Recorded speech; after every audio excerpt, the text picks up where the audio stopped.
Indian space research organisation के chairman doctor के सिवन को गले लगाते हुए, पीठ थपथपाते हुए, हौसला बंधाते हुए माननीय प्रधानमंत्री नरेंद्र मोदी।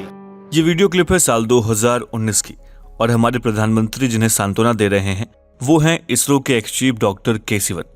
उस समय ये वीडियो खूब वायरल हुई और इसकी वजह ये थी कि पूरे देश की नजरें जिस मिशन पर टिकी हुई थी वो अनफॉर्चुनेटली क्रैश हो गया और इसरो चीफ जब इमोशनल हुए तो प्रधानमंत्री ने उन्हें गले लगा लिया। देखा जाए तो चंद्रयान 1 के 11 साल बाद लॉन्च हुए इस मिशन पर पूरे देश की उम्मीदें लगी हुई थी, लेकिन जब ये मिशन फेल हुआ तो इसरो के वैज्ञानिकों ने इसे चैलेंज के रूप में एक्सेप्ट किया और 4 साल के भीतर इंडिया को वापस चांद पर ले जाने के लिए चंद्रयान 3 को तैयार कर दिया है। स्वागत तो यही सपना 1947 में आजादी के बाद भारत ने भी देखा था और इसके लिए डेडिकेटेड मिशन तैयार किया जिसे मिशन चंद्रयान के नाम से जाना गया, जो कि इंडिया का लूनर मिशन है। दोस्तों, चंद्रयान मिशन भारत के लिए कई कारणों से काफी इंपॉर्टेंट माना जाता है। दरअसल चंद्रयान 3 मून के ऐसे साइट को एक्सप्लोर करने वाला है जिसके बारे में दुनिया के पास ज्यादा इंफॉर्मेशन उपलब्ध नहीं है। अगर भारत इस मिशन में सफल हो जाता है तो इससे इंडिया का स्टेटस स्पेस फेरिंग नेशंस में लीड पोजीशन पर आ जाएगा। साथ ही दुनिया के सामने इंडिया अपनी टेक्नोलॉजी कैपेबिलिटीज और स्पेस एक्सप्लोरेशन के लिए अपनी कमिटमेंट भी एस्टैब्लिश कर पाएगा। दोस्तों, इसके अलावा इस मिशन की जियोपॉलिटिकल इंपॉर्टेंस भी काफी ज्यादा है और इसकी वजह यह है कि चंद्रयान मिशन से इंडिया के स्टेटस को ग्लोबल कम्युनिटी और लीडिंग स्पेस फेरिंग नेशंस के बीच एलिवेट करने में मदद मिलेगी। इन सब के अलावा आपको याद हो तो चंद्रयान 2 दुनिया का पहला मिशन था जिसके लैंडर को लूनर के साउथ पोल पर उतारा जाना था। अब इसी एम को कंप्लीट करने के लिए चंद्रयान 3 को साउथ पोल पर भेजा जा रहा है। दोस्तों, आपको बता दें कि मून का south pole 4.2 kilometre deep Shackleton crater के रिम के बीच वाला हिस्सा है। देखा जाए तो यहाँ मौजूद क्रेटर्स यानी कि गड्ढों पर अरबों सालों से सनलाइट नहीं पहुंच पाई है, जिसके चलते यहाँ परमानेंटली टेम्परेचर -267 डिग्री फ़ारेनहाइट के आसपास बना रहता है और एक्सपर्ट्स की माने तो इस एरिया में हाइड्रोजन की मात्रा ज्यादा होने के चलते यहाँ पर पानी की मौजूदगी भी हो सकती है। ऐसे में दोस्तों अनुमान लगाए जा रहे हैं कि यहाँ पर करीब 100 मिलियन टन तक क्रिस्टलाइज्ड वाटर रिसोर्स की मौजूदगी हो सकती है। साथ ही यहाँ पर अमोनिया, मीथेन, सोडियम, मर्क्यूरी और सिल्वर जैसे इसेंशियल रिसोर्सेज के निशान भी पाए गए हैं। दोस्तों, इस तरह से Chandrayaan 3 mission lunar south pole के एलिमेंटल और पोजिशनल एडवांटेज के लिए फ्यूचर में हेल्पफुल होगा, जो स्पेस एक्सप्लोरेशन के लिए काफी इंपॉर्टेंट है। और देखा जाए तो अमेरिका, जापान, चाइना, रशिया और यूरोपियन स्पेस एजेंसी भी लूनर साउथ पोल पर पहुंचने की होड़ में लगी हुई है। अगर बात चंद्रयान 3 के बजट की करें तो इसमें 610 करोड़ की कॉस्ट आई है, जो कि बाकी देशों के मून मिशन की कॉस्ट के मुकाबले काफी कम है। दरअसल इसरो शुरुआत से ही अपने सक्सेसफुल और किफायती मिशंस के लिए फेमस रहा है और आप इसे मिशन मंगलयान के एग्जाम्पल से समझ सकते हैं, जब भारत ने एक ही कोशिश और $73 मिलियन के बजट में मंगल पर पहुंचकर सारी दुनिया को हैरान कर दिया, जबकि मार्स प्लेनेट के थीम पर बनी फिल्म द मार्शियन का बजट करीब $108 मिलियन रहा था। दोस्तों, चंद्रयान 3 के और पहलुओं को समझें, आइए उससे पहले समझ लेते हैं कि मिशन चंद्रयान क्या है। दोस्तों, चंद्रयान इसरो का वो मिशन है जो मून के ऑब्जर्वेशन के लिए डेडिकेटेड है। साल 2008 में चंद्रयान 1 से इसकी शुरुआत की गई और मिशन चंद्रयान 1 की लॉन्चिंग 22 अक्टूबर साल 2008 में श्रीहरिकोटा के सतीश धवन स्पेस सेंटर से की गई थी। देखा जाए तो भारत ने पहली ही लॉन्चिंग में चांद पर सक्सेसफुली लैंडिंग की और यही वो मिशन बना जिसने पहली बार चांद पर पानी की खोज की। दोस्तों, मिशन चंद्रयान के कुछ फेजेस हैं, जैसे फेज 1 जिसके अंदर चंद्रयान 1 को लॉन्च किया गया। इसमें चंद्रयान 1 के द्वारा छोड़े गए लूनर ऑर्बिटर की मदद से इसरो को मून के सरफेस की मैपिंग करने और कई तरह के एलिमेंट्स, मिनरल्स और बर्फ की खोज करने में मदद मिली। इस तरह से चंद्रयान 1 अपने मिशन में सफल रहा और भारत चांद पर पहुंचने वाला चौथा देश बन गया। हालांकि साल 2009 में इसरो से चंद्रयान 1 के कॉन्टैक्ट लॉस्ट होने की वजह से इससे संपर्क हमेशा के लिए टूट गया।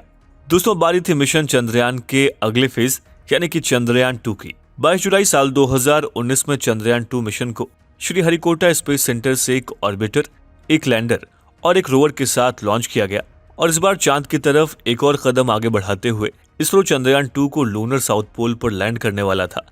लेकिन अनफॉर्चुनेटली लैंडर विक्रम ने चांद पर पहुंचने के कुछ किलोमीटर पहले ही हेडक्वार्टर से कांटेक्ट खो दिया और लैंडर क्रैश हो गया। दोस्तों, चंद्रयान 2 के लैंडर के क्रैश होने के साथ ही मून के साउथ पोल पर सबसे पहले पहुंचने की ख्वाहिश भी धराशायी हो गई। लेकिन इसरो ने उम्मीद नहीं हारी और वापस इस मिशन को पूरा करने की तैयारी में जुट गया। दोस्तों मून पर अपने फेज 2 के मिशन को अचीव करने के लिए 4 साल के अंदर ही चंद्रयान 3 तैयार कर लिया गया है और मिशन चंद्रयान के फेज 2 में मून के अनछुए पहलू साउथ पोल पर पहुंचना और चांद के एटमॉस्फेयर की रिसर्च करना शामिल है। दोस्तों बहुत जल्द ही जुलाई महीने में चंद्रयान 3 लॉन्च होने वाला है, जिसकी शुरुआत भारत और जापान ने मिलकर साल 2021 में की थी और इस मिशन को लूनर पोलर एक्सप्लोरेशन मिशन नाम दिया गया है। साथ ही इसे चंद्रयान 4 के नाम से भी जाना जा रहा है। दोस्तों आइए भी जानते हैं कि चंद्रयान 2 की कमी को पूरा करने वाले चंद्रयान 3 को किस तरह से डिजाइन किया गया है और ये कैसे काम करेगा। दोस्तों चंद्रयान 3 चंद्रयान 2 का ही फॉलो अप मिशन है। देखा जाए तो इसमें एक लैंडर और एक रोवर कॉन्फ़िगरेशन होगा और चंद्रयान 3 मिशन को श्रीहरिकोटा के सतीश धवन स्पेस सेंटर से geosynchronous satellite launch vehicle MK3 से लॉन्च किया जाएगा। आपको बता दें कि MK3 3 स्टेज वाला लॉन्च व्हीकल है जिसे देश में ही बनाया गया है। इसके अलावा चंद्रयान 3 मिशन ने अपने सभी तरह के टेस्टिंग को सक्सेसफुली कंप्लीट कर लिया है और चंद्रयान 3 मिशन के जरिए लैंडर को मून के डार्क साइड यानी साउथ पोल पर उतारा जाएगा, जिसका टोटल मास 3900 किलोग्राम है। आपको यह भी बता दें कि चंद्रयान 3 की थीम है साइंस ऑफ द मून, यानी इसे मून के डिफरेंट साइंटिफिक पर्सपेक्टिव को समझने के लिए डेवलप किया गया है।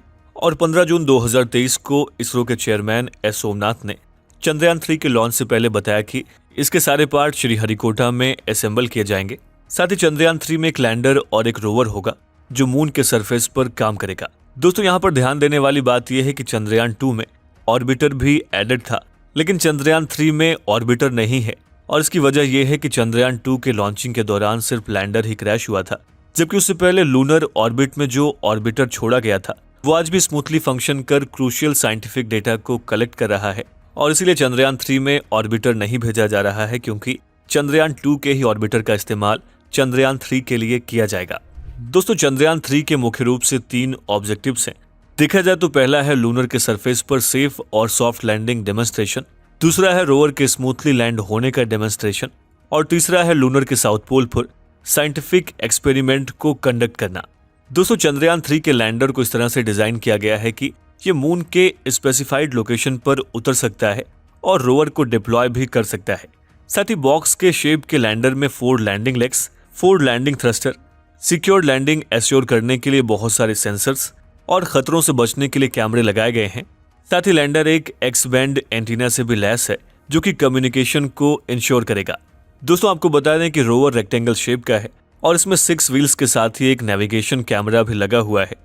और अगर अब आप ये सोच रहे हैं कि चंद्रयान 3 इसरो से कम्युनिकेट कैसे करेगा, दोस्तों इसके बारे में आपको बताएं तो लॉन्चर से लैंडर अलग होकर जब मून सरफेस पर लैंड करेगा तो उससे रोवर भी अलग हो जाएगा और अब रोवर को जितनी इंफॉर्मेशन मिलेगी वो रोवर लैंडर से कम्युनिकेट करेगा और लैंडर कम्युनिकेट करेगा IDNS यानी कि इंडियन डीप स्पेस नेटवर्क से। दोस्तों Indian deep space network large antennas और कम्युनिकेशन फैसिलिटीज का एक नेटवर्क है जो Indian space research organisation ISRO के इंटरप्लैनेटरी स्पेसक्राफ्ट मिशन को सपोर्ट करता है। हालांकि दोस्तों चंद्रयान 2 के अनफॉर्चुनेटली फेल हो जाने के बाद आज भी लोगों के मन में कहीं ना कहीं ये सवाल आ ही जाता है कि चंद्रयान 2 की तरह कहीं चंद्रयान 3 में भी कोई इशू तो नहीं आ जाएगा। दोस्तों इसका जवाब है ना, और ऐसा इसलिए है क्योंकि चंद्रयान 3 की सक्सेस के चांसेस इस बार 100% है। और आइए अब इसे भी समझ लेते हैं कि ऐसा क्यों है। दोस्तों भले ही चंद्रयान 2 और चंद्रयान 3 के ऑब्जेक्टिव सेम हो, लेकिन साल 2019 से साल 2023 तक इसरो ने इसमें कई बदलाव किए हैं। देखा जाए तो चंद्रयान 3 में कई ऐसे मॉडिफिकेशंस किए गए हैं जो इसे चंद्रयान 2 से ज्यादा बेहतर और ड्यूरेबल बनाती है। देखा जाए तो चंद्रयान 3 में चंद्रयान 2 के मुकाबले ज्यादा फ्यूल कैरिंग कैपेसिटी है। साथ ही चंद्रयान 2 की अपेक्षा इसके लैंडिंग लेग्स को ज्यादा मजबूत बनाया गया है। ज्यादा सेंसर्स के साथ इसमें बड़े सोलर पैनल्स को भी इंस्टॉल किया गया है ताकि ये ज्यादा एनर्जी प्रोड्यूस कर सके। और दोस्तों इन सब के अलावा चंद्रयान 3 के एल्गोरिदम में भी बड़ा बदलाव किया गया है और इसमें नए सॉफ्टवेयर भी ऐड किए गए हैं जिसकी मदद से लैंडर के स्केड्यूल स्पॉट को चेंज भी किया जा सकता है। और दोस्तों अगर लैंडिंग के समय किसी भी तरह की दिक्कत सामने आती है तो उसके लैंडिंग पॉइंट को भी बदला जा सकता है। दोस्तों देखा जाए तो यही अंतर चंद्रयान 3 को चंद्रयान 2 से ज्यादा सिग्निफिकेंट बनाते हैं और इन्हीं सारे अपडेट्स और मेजर चेंजेस की वजह से ही इसके सक्सेस को लेकर इसरो 100% श्योर है। दोस्तों आपको बताते चलें कि चंद्रयान 3 के साथ कई तरह के साइंटिफिक इक्विपमेंट को भी भेजा जाएगा और इन इक्विपमेंट्स की मदद से लैंडिंग साइट के आसपास की जगहों पर मून की चट्टानी परत, मून क्वेक्स, लूनर सरफेस का प्लाज्मा, और बेसिक स्ट्रक्चर के थर्मल फिजिकल प्रॉपर्टीज की इंफॉर्मेशन भी हासिल की जा सकती है। दोस्तों, मिशन चंद्रयान 3 इसरो के साथ ही सभी भारतीयों के लिए एक ब्रीथ टेकिंग लॉन्चिंग होने वाली है। देखा जाए तो आने वाले फ्यूचर में इसरो ऐसे ही 2 और बड़े मिशन को लॉन्च करने वाला है, जिसमें मिशन गगनयान और आदित्य L1 जैसे मिशन शामिल हैं। भारत मिशन गगनयान के जरिए साल 2024 तक पहली बार इंसानों को अंतरिक्ष में भेजने की तैयारी कर रहा है। वहीं दोस्तों, आदित्य L1 इंडिया का फर्स्ट मिशन है जो सन को ऑब्जर्व करने के लिए डेडिकेटेड है। साथ ही चंद्रयान 3 के बाद चंद्रयान 4 और चंद्रयान 5 मिशंस पर भी काम जारी है। दोस्तों, देखा जाए तो आज भारत लगातार स्पेस की लिमिट्स को क्रॉस करने की कोशिश में लगा हुआ है और ये संभव हो रहा है पिछले कुछ सालों में स्पेस सेक्टर के लगातार बढ़ते बजट से। आप देख सकते हैं कि साल 2014 में भारत का जहां स्पेस बजट 6000 करोड़ था, वहीं अब से साल 2023-24 के बजट में 12,544 करोड़ कर दिया गया है। साथ ही भारत इंडियन स्पेस सेक्टर को लगातार कॉस्ट इफेक्टिवनेस, सेल्फ रिलायंस और इंटरनेशनल कोलैबोरेशंस पर भी फोकस बनाए हुए है। ऐसे में दोस्तों, भारत वर्ल्ड की ग्रोइंग फास्टेस्ट इकोनॉमी बनने के साथ साथ स्पेस के सेक्टर में भी दुनिया की टॉप स्पेस एजेंसीज में से एक बन गई है। और आपको ये जानकर हैरानी होगी कि आज भारत स्पेस एक्सप्लोरेशन में चाइना जैसी कंट्री को डायरेक्ट कंपटीशन दे रहा है। और अब देखने वाली बात यह है कि आने वाले सालों में इसरो और कौन कौन से माइलस्टोन्स हासिल करता है। दोस्तों, चंद्रयान 3 पर आपकी राय क्या है, हमें इस वीडियो के कमेंट बॉक्स में जरूर लिखें। स्टडी IQ IAS, अब तैयारी हुई अफोर्डेबल।